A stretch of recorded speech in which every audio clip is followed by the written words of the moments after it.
Youth को virus बता रहे हैं, जो यूथ अपनी लीगल डिमांड कर रहा है सरकार से। अरे जो भारतीय जनता पार्टी की गंदी विचारधारा को उजागर करे उसको ये देशद्रोही कहते हैं। ये तो अन्नदाता को भी देशद्रोही कहते थे, उनको भी खालिस्तानी बताते थे। और जो देश के अंदर शिक्षा के नाम पर डाका मारने का काम कर रहा हो और पेपरों को लीक कराने का काम कर रहा हो जो मिनिस्टर, वो कितना बड़ा देशद्रोही होगा। मांगा ही क्या है नौजवानों ने तुम्हारी कुर्सी थोड़ी मांग ली। नौजवानों ने ये थोड़ी कर दिया उस मिनिस्टर को हटा के तुम हमें मिनिस्टर बना दो। अरे हमारे अधिकारों को तुम पैरों तले कुचल रहे हो। कितनी बड़ी शर्मनाक बात है कि प्रधानमंत्री जी ने चुप्पी साधी हुई है। यही तो मैं पूछना चाहता हूँ प्रधानमंत्री मोदी जी। अरे वो बच्चों का दर्द तुम्हें झलकता नहीं? अरे क्या डिमांड कर दी आपसे ये बोला है कि करप्टेड मिनिस्टर को हटा दो। इसका मतलब आप ही मिनिस्ट्री के अंदर करप्शन करा रहे हैं। प्रधानमंत्री जी आप ही करप्शन करा रहे हैं। ये तानाशाही है, इसको तानाशाही कहते हैं। अरे जिस मंत्री की ऑब्जर्वेशन में पेपर लीक हो जाता है उस मंत्री को पोस्ट पे रहने का क्या अधिकार है? अब मंत्री जी कुछ नहीं सुनते हैं, एसी में फर्राटे मार के सोते हैं। प्रधानमंत्री मोदी जी के कान पर जू नहीं रेंगती है। किसका मंत्री है धर्मेंद्र प्रधान? मैसेज रॉन्ग देता है। अभी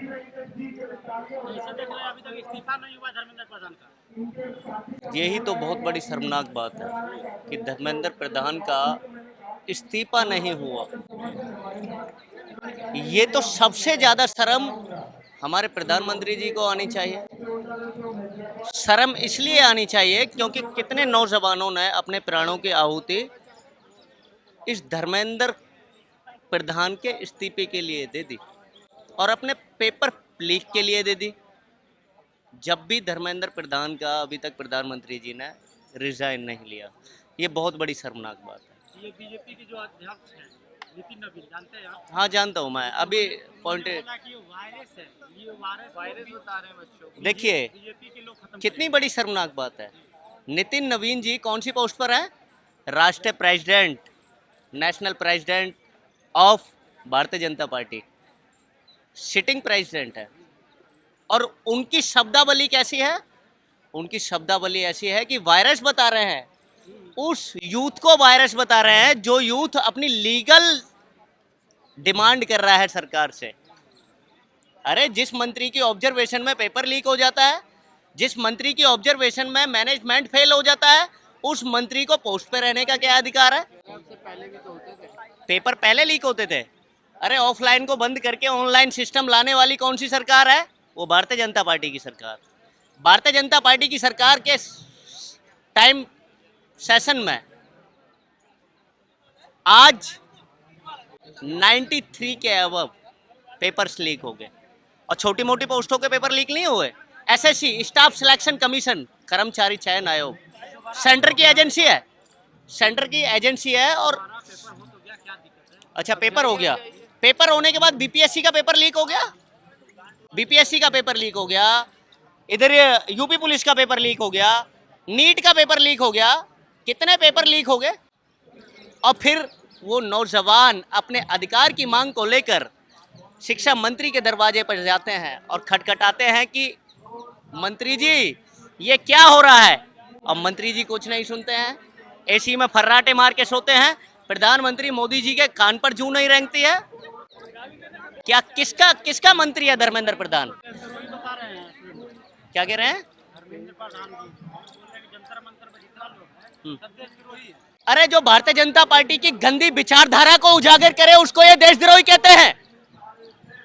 जो भारतीय जनता पार्टी की गंदी विचारधारा को उजागर करे उसको ये लोग देशद्रोही कहते हैं। ये तो अन्नदाता को भी देशद्रोही कहते थे, ये तो पंजाब के किसानों को भी देशद्रोही कहते थे, उनको भी खालिस्तानी बताते थे। एक एविडेंस मिला क्या उनके पास है? जिनको आप फर्जी सर्टिफिकेट थमाने का काम करते हैं, भारतीय जनता पार्टी के लोगों से कहना हूं मैं, आप फर्जी सर्टिफिकेट थमाने का काम करते हैं। आपके पास कोई एविडेंस पाया क्या? वो खालिस्तानी है, वो पाकिस्तानी है, वो अफगानिस्तानी है, वो तुर्कमेनिस्तानी है? पाया क्या? अच्छा ये कौन से पढ़ने वाले हैं? ये पढ़ने वाले बच्चे नहीं दिख रहे, ये इन लोगों को पढ़ने वाले बच्चे नजर नहीं आते। अच्छा ये धर्मेंद्र प्रधान, और जो देश के अंदर शिक्षा के नाम पर डाका मारने का काम कर रहा हो और पेपरों को लीक कराने का काम कर रहा हो जो मिनिस्टर, वो कितना बड़ा देशद्रोही होगा? वो देश के भविष्य को पैरों तले कलंकित कर रहा है। ऐसे मिनिस्टर का रिजाइन होना चाहिए और ये कोई गलत डिमांड नहीं कर रहा है इस देश का यूथ। अरे पेपर लीक हुआ है, कितने बच्चों ने आहुति दे दी, अपनी प्राण न्यौछावर कर दिए अपने हक अधिकार की लड़ाई लड़ने के लिए, और आप उसकी बात नहीं सुन रहे हैं। मांगा ही क्या है नौजवानों ने? नौजवानों ने तुम्हारी कुर्सी थोड़ी मांग ली। नौजवानों ने ये थोड़ी कर दिया प्राइम मिनिस्टर, उस मिनिस्टर को हटा के तुम हमें मिनिस्टर बना दो। नौजवानों ने ये कहा कि मिनिस्टर उसको बना दो जो अच्छे काम करे, जिसकी ऑब्जर्वेशन में पॉजिटिव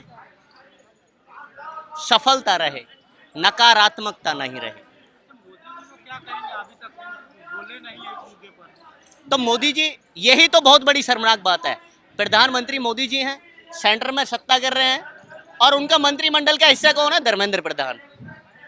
कितनी बड़ी शर्मनाक बात है कि प्रधानमंत्री जी ने चुप्पी साधी हुई है, और उस मुद्दे पर जिस पर कितने लोगों ने शहादत दे दी, कितने बच्चों ने। कांग्रेस में पेपर लीक होता था। कांग्रेस का इतिहास उठा लो। हम कांग्रेस के टाइम के वोटर नहीं है, हम आज के यूथ के वोटर हैं, आज की सेशन के वोटर हैं। हम आज के वोटर हैं और आज के यूथ हैं, हम कांग्रेस के टाइम के यूथ नहीं है।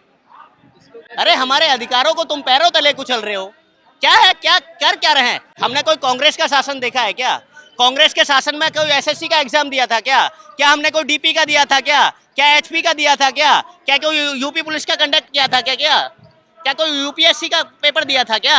जो बच्चे यहाँ पर स्ट्राइक पर बैठे हैं, भूख हड़ताल पे बैठे हैं, इतने बड़े साइंटिस्ट हैं, इसको कैसे देखते हैं? देखिए, इसको ये आपके चैनल के माध्यम से सारे दर्शकों को कहना चाहता हूँ, और उन दर्शकों को, नौजवान साथियों को खास तौर से कहना चाहता हूँ, जब इस धरना स्थल पर, इस जंतर मंतर की धरा पर 59 साल के सोनम वांगचुक 9 दिन लगातार भूखे रहते हैं, और कंटिन्यू उनका जो है आगे तक अनशन चलने के लिए तैयार है। आमरण अनशन कर रहे हैं वो साइंटिस्ट जिनको इंटरनेशनल लेवल पर लोग फॉलो करते हैं। वो साइंटिस्ट, उनको कोई पर्सनली स्वार्थ थोड़ी है। वो चाह रहे हैं कि देश की जो सिस्टम है, देश का जो सिस्टम है, ये जो सरकार का मौजूदा सिस्टम है जो फेल हो चुका है, वो अच्छे पटल पर आ जाए। कई बच्चे हॉस्पिटल भी जा चुके हैं वोट डाल के। देखिए, अब और कितने अरे हॉस्पिटल, यही तो मैं पूछना चाहता हूं प्रधानमंत्री मोदी जी, कब तक बच्चों की लाशों पर सुर्ख? क्या ठंडा नहीं हुआ क्या सीना हमारे प्रधानमंत्री जी का? अरे प्रधानमंत्री वो हमारे भी हैं। प्रधानमंत्री पूरे भारतवर्ष में रहने वाले सारे लोगों के हैं। अरे वो बच्चों का दर्द तुम्हें झलकता नहीं? तुम्हारे मैनेजमेंट को वो दर्द नहीं झलकता? अरे क्या डिमांड कर दी आपसे? आपसे ये बोला है कि करप्टेड मिनिस्टर को हटा दो। इसका मतलब आप ही मिनिस्ट्री के अंदर करप्शन करा रहे हैं प्रधानमंत्री जी, आप ही करप्शन करा रहे हैं। इसका मतलब तो यही है ना, ये तो इनकी बातों से जाहिर होता है।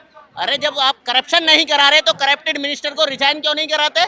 रिजाइन करा दीजिए। हम एक पहलू ये भी देख रहे हैं कि इतना बड़ा आंदोलन चल रहा है इतने दिनों से, मेन स्ट्रीम मीडिया पर कोई खबर ही नहीं है। देखिए कितनी बड़ी शर्मनाक बात है, हमारे देश के अंदर जो कॉन्स्टिट्यूशन है, डॉक्टर BR अम्बेडकर साहब ने जो हमें संविधान दिया, उसका 4th पिलर क्या है? कौन है 4th पिलर? हमारे देश का मीडिया। और मीडिया ने चुप्पी साधी हुई है। मीडिया को काम क्या है कि जनता की आवाज को उठाना। या नेशनल मीडिया नहीं, यूट्यूबर। अगर यूट्यूबर भी ये चाहते हैं कि यूट्यूबर का भी अधिकार खत्म हो जाए, इनके पर्सनली चैनल चले, ये चाहते हैं। ये तानाशाही है, इसको तानाशाही कहते हैं। इस्तीफा नहीं होगा तो आप लोगों का क्या करें? देखिए, भूख हड़ताल रहेगी क्या? ये भूख हड़ताल कब तक चलेगी? इस देश के अंदर ना, जिस सरकार ने किसानों की पराजय कही है, किसानों की जय में जय नहीं कही, जय के नारे में जय वाला सुर नहीं मिलाया, जिसने नौजवानों की जय नहीं कही, उस सरकार का पतन हो चुका है। ये एक नौजवान की बात नहीं है, एक सोनम वांगचुक की बात नहीं है, एक सोनम सर की बात नहीं है। कितने लोग सोनम सर की भावना से जुड़े हुए हैं, कितने लोग उन 23 जो जाने जा चुकी हैं उनकी भावना से प्रेरित हैं, उनकी भावना से प्रेरित हैं, इसीलिए भारतवर्ष में जितने भी प्रांत हैं, जितने भी राज्य हैं, स्टेट्स हैं, वहाँ से सारे लोग यहाँ प्रस्थान कर रहे हैं। इतना काम किया है, पेपर लीक हो गया, सुधार तो हुआ ना। अब सेना ले गई, दोबारा पेपर लीक, बढ़िया से परीक्षा हुआ लोगों को। अच्छा, मतलब कहना क्या चाहते हैं आप, क्या कह रहे हैं बताइए। मैं ये कह रहा हूँ, दोबारा एग्जाम हुआ, अच्छा से हुआ। कांग्रेस के हाल में भी तो पेपर लीक होती थी, कांग्रेस के शासनकाल में। आज मैंने क्या कहा आपसे कि जो भ्रष्टाचार है उस पर विराम नहीं लगना चाहिए क्या? बरकरार भ्रष्टाचार रहना चाहिए क्या? आप कह रहे हैं कांग्रेस कांग्रेस चिल्ला रहे हैं, हालांकि मैं कांग्रेस का फॉलोवर नहीं हूँ, हालांकि मैं उस चीज का फॉलोवर नहीं हूँ, मैं 80 विचारधारा का फॉलोवर हूँ। क्योंकि आज